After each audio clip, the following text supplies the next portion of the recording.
तो hello friends, welcome our YouTube channel. तो आज की क्लास में हम करने वाले हैं civil service main exam 2023 GS paper 1। तो ये आपका पार्ट 1 होने वाला है, क्योंकि ये पार्ट 1 मैंने इसलिए रखा है ताकि इसमें मैंने जो क्वेश्चन के जो आंसर्स है वो मैंने कंप्लीट नोट्स और डिटेल्स के साथ बनाए हैं, ताकि आपको समझ में आए कि आंसर कैसे लिखने हैं, कैसे स्टार्टिंग करनी है, कैसे एंडिंग करनी है। तो नेक्स्ट हम जो भी कराएंगे क्वेश्चंस बचे हुए आपके नेक्स्ट पार्ट में, तो उसमें आपको इतना डिटेल में हम एक्सप्लेन नहीं करेंगे। डायरेक्ट जो आंसर होगा वो एक्सप्लेनेशन के साथ आपको समझा दिया जाएगा। ये मैंने इसलिए रखा है ताकि आपको तरीका समझ में आए कि आंसर करने कैसे हैं। तो आइए हम स्टार्ट करते हैं फर्स्ट क्वेश्चन से। फर्स्ट क्वेश्चन हमारा है, प्राचीन भारत के विकास की दिशा में भौगोलिक कारकों की भूमिका को है स्पष्ट कीजिए। तो आइए आंसर देखते हैं। हमारा आंसर हमें पहले स्टार्ट करना है ये परिचय से। पहले हमें परिचय से स्टार्ट करना है। तो प्राचीन भारत के विकास को मतलब विकास में जो भी भौगोलिक भूमिका थी उसके बारे में बताना है हमें। तो प्राचीन भारत के विकास को आकार देने में भौगोलिक कारकों ने महत्वपूर्ण भूमिका निभाई है। तो भौगोलिक कारक कौन कौन से हैं? इन कारकों में देश के विविध इलाके, जलवायु, प्राकृतिक संसाधन शामिल थे, जिन्होंने बदले में निपटान पैटर्न, कृषि प्रथाओं और व्यापार मार्गों आदि को प्रभावित किया। यानी भौगोलिक कारकों से क्या है, हमारी कृषि प्रभावित हुई, व्यापार को बढ़ावा मिला, और आगे जो जलवायु के जो प्राकृतिक संसाधन है ये सब इसमें शामिल थे। ये हमारा परिचय हो गया। उसके बाद आता है भौगोलिक कारक की भूमिका, यानी कि उनके प्रभाव, प्रमुख प्रभाव क्या थे भौगोलिक कारकों के। तो पहले हमारा पॉइंट आता है नदियाँ। तो सिंधु और गंगा जैसी बारहमासी नदियों ने हड़प्पा जैसी शहरी सभ्यताओं को बढ़ावा दिया। यानी कि गंगा और सिंधु जो बारहमासी नदी है, उन्होंने क्या किया, हमारी हड़प्पा सभ्यता को बढ़ावा दिया, जिससे क्या हुआ, कृषि का समर्थन किया, खाद्य सुरक्षा सुनिश्चित की, और भारत में व्यापार एवं संचार को बढ़ावा दिया। यानी कि सिंपल सी बात है, अगर सिंधु और गंगा जैसी बारहमासी नदियां हैं जिसमें कृषि को क्या है बढ़ावा मिला, खेतों में क्या है पानी पहुंचा, और खाद्य खेतों में पानी पहुंचा, कृषि हुई, तो सिंपल सी बात है खाद्य सुरक्षा में भी जो है बढ़ावा हुआ, और उसके बाद भारत के व्यापार और संचार को भी क्या है बढ़ावा मिला। नेक्स्ट हमारा आता है, नेक्स्ट पॉइंट है पर्वत श्रृंखलाएं। तो उत्तर भारत में हिमालय ने प्राकृतिक सुरक्षा के रूप में काम किया। उत्तर भारत में हिमालय ने क्या है प्राकृतिक सुरक्षा में जो है के रूप में काम किया, और उसके बाद नदियों के लिए जल की आपूर्ति की और जलवायु को प्रभावित किया। प्राकृतिक सुरक्षा का काम किया, तो इससे क्या हुआ, नदियों में जल की आपूर्ति हुई, यानी कि जल की आपूर्ति हुई, और बड़ा जल, और जलवायु क्या है उससे प्रभावित हो गई, और फिर भी खैबर तथा बेलन जैसे दर्रों ने सांस्कृतिक आदान प्रदान एवं प्रवासन को बढ़ावा दिया। उसके बाद हमारा नेक्स्ट पॉइंट है तटीय मैदान। तो तटीय मैदान अरब सागर और बंगाल की खाड़ी के तटों ने दक्षिण पूर्व एशिया, पश्चिम एशिया तथा अफ्रीका के साथ व्यापार को बढ़ावा दिया। तटीय मैदान से क्या हुआ, अरब सागर और बंगाल की खाड़ी के तटों ने क्या है दक्षिण पूर्व एशिया और पश्चिमी एशिया के जो अफ्रीका के साथ है वो व्यापार को और बढ़ावा दे दिया। उसके बाद हमारा नेक्स्ट पॉइंट आता है वन क्षेत्र और पठार। तो वन क्षेत्र और पठार घने वनों के परिणाम स्वरूप लकड़ी, औषधि की आपूर्ति सहित जानवरों के लिए उचित परिवेश निर्माण हुआ। यानी कि वनों का जो वन आए उसके बाद वनों में क्या है लकड़ियों की आपूर्ति हुई, औषधि की आपूर्ति हुई, और जानवरों के लिए उचित परिवेश का निर्माण हुआ।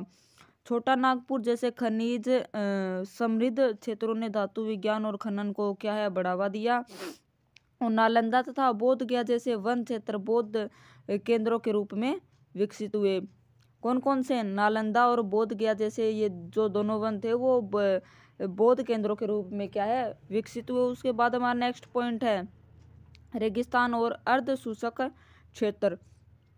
तो ये क्या था, थार रेगिस्तान ने आक्रमणों के खिलाफ एक प्राकृतिक बाधा के रूप में काम किया। थार रेगिस्तान ने क्या है एक आक्रमणों के खिलाफ क्या है प्राकृतिक बाधा के रूप में, यानी कि उसकी सुरक्षा की आक्रमणों के दौरान है सुरक्षा बढ़ी और अपनी शुष्क परिस्थितियों के बावजूद बीकानेर जैसे जैसलमेर जैसे व्यापार केंद्रों को बढ़ावा दिया।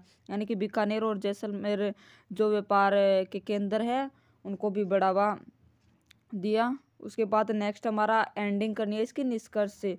तो निष्कर्ष हमारा क्या कहता है, प्राचीन भारत के भूगोल ने इसकी सभ्यता संस्कृति अर्थव्यवस्था और समाज को आकार दिया।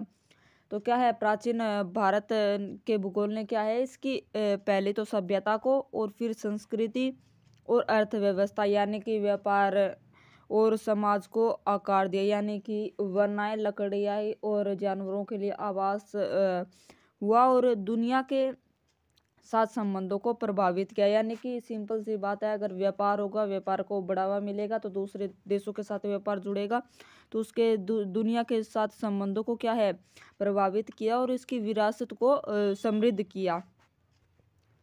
नेक्स्ट क्वेश्चन हमारा आता है, महात्मा गांधी और रविंद्रनाथ टैगोर में शिक्षा और राष्ट्रवाद के प्रति सोच में क्या अंतर था। यानी कि यहाँ पर हमें महात्मा गांधी और रविंद्रनाथ टैगोर की शिक्षा और राष्ट्रवाद के प्रति सोच बताने की कैसी सोच थी उनकी शिक्षा और राष्ट्रवाद के प्रति।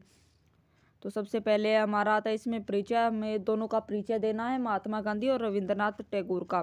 तो ब्रिटिश शासन से आज़ादी के एक समान लक्ष्य के बावजूद भारत की आज़ादी के प्रमुख व्यक्तित्व गांधी और टैगोर का शिक्षा एवं राष्ट्रवाद के प्रति अलग अलग दृष्टिकोण था। यानी दोनों का क्या है, दृष्टिकोण अलग अलग था, महात्मा गांधी और रविंद्रनाथ टैगोर का शिक्षा और राष्ट्रवाद को लेकर। तो आइए देखते हैं क्या दृष्टिकोण था दोनों का। तो सबसे पहले आता है महात्मा गांधी और टैगोर के बीच मतभेद, दोनों के बीच हमें मतभेद बताना है। तो मतभेद किसको लेकर था, शिक्षा और राष्ट्रवाद को लेकर बताना है। तो सबसे पहले आता है गांधी की शिक्षा। तो गांधी नई तालीम या बुनियादी शिक्षा की अवधारणा में विश्वास करते थे और उन्होंने एक समग्र शिक्षा की वकालत की जो व्यवहारिक बौद्धिक और नैतिक कौशल को बढ़ावा देती है। उन्होंने अभिजात वर्ग सामान्य जन के बीच के अंतर को समाप्त करने तथा व्यवहारिक शिक्षा को बढ़ावा देने पर बल दिया। कौन सी शिक्षा को बढ़ावा दिया उन्होंने, व्यवहारिक शिक्षा को बढ़ावा दिया और अभिजात वर्ग सामान्य जन के बीच अंतर को समाप्त किया। यानी जो वर्गों के बीच जो अंतर था उस अंतर को उन्होंने समाप्त किया और व्यवहारिक शिक्षा को बढ़ावा दिया। नेक्स्ट आती है टैगोर की शिक्षा। टैगोर ने अधिक उदार और विश्वव्यापी शिक्षा का जो है समर्थन किया। उन्होंने कला, रचनात्मक और सांस्कृतिक एकीकरण को बढ़ावा देने के लिए शांति निकेतन की स्थापना की। किसकी स्थापना की उन्होंने, शांति निकेतन की, कला और रचनात्मक सांस्कृतिक एकीकरण को बढ़ावा देने के लिए। उसके बाद उन्होंने दर्शन व्यक्तियों के सर्वांगीण विकास पर जोर देता है ताकि विश्व की विविध संस्कृतियों को समृद्ध बनाया जा सके। उसके बाद आता है राष्ट्रवाद। तो गांधी, पहले हम बताएंगे गांधी जी के राष्ट्रवाद के बारे में कि उनके राष्ट्रवाद की विशेषता अहिंसा और सत्याग्रह थी। अहिंसा यानी कि हिंसा नहीं करना और सत्याग्रह। और गांधी का राष्ट्रवाद आत्मनिर्भरता और स्वराज के विचार में गहराई से निहित था। उन्होंने ब्रिटिश शासन को कमजोर करने के तरीके के रूप में ब्रिटिश वस्तुओं और संसाधनों के बहिष्कार के विचार को बढ़ावा दिया। नेक्स्ट आता है टैगोर का राष्ट्रवाद के प्रति विचार। रविंद्रनाथ टैगोर का दृष्टिकोण है वो परंपरावादी कम और तर्कसंगत ज्यादा था। यानी कि वो परंपरागत तरीके से कम सोचते थे और तर्कसंगत यानी कि अपने तर्कों को लेकर वो जो आधुनिक था उसको लेकर वो ज़्यादा सोचते थे। उन्होंने सांस्कृतिक एकता और सद्भाव पर ध्यान केंद्रित करते हुए सीमाओं से परे राष्ट्रवाद की कल्पना की। उन्होंने भारत की विरासत को पूर्व और पश्चिम के बीच एक पुल के रूप में देखा। उनका मानना था कि भारत को एकजुट करना चाहिए, अलग थलग नहीं करना चाहिए। अब गांधी जी क्या कर रहे थे, गांधी जी तो आंदोलन कर रहे थे अपने मतलब अलग अलग तरीके से। तो इनका मानना था कि सभी को अलग थलग नहीं करना चाहिए, सभी को एकजुट करके करना चाहिए और अलग थलग उनको नहीं करना चाहिए। नेक्स्ट हम इसको निष्कर्ष से समाप्त करेंगे इसको कि गांधी ने अपने राष्ट्रवाद को आकार देने में व्यवहारिक शिक्षा और अहिंसा पर ध्यान केंद्रित किया। गांधी जी ने तो राष्ट्रवाद को आकार देने के लिए यानी राष्ट्र के प्रति प्रेम के लिए तो व्यवहारिक शिक्षा और अहिंसा पर ध्यान केंद्रित किया, यानी कि हिंसा नहीं करना। और दूसरी तरफ टैगोर ने उदारवादी अवधारणा के साथ राष्ट्रवाद के बारे में सार्वभौमिक दृष्टिकोण रखते थे, यानी सभी को मतलब समान दृष्टिकोण से वो रखते थे। तो ये थे हमारे आज के क्वेश्चन। आई होप वीडियो आपको पसंद आई होगी, तो प्लीज़ चैनल पर नए हैं जो कोई भी वो चैनल को सब्सक्राइब कर दे एंड बेल आइकन को ज़रूर प्रेस कर दे ताकि क्लासेस की नोटिफिकेशन है वो आप तक मिलती रहे।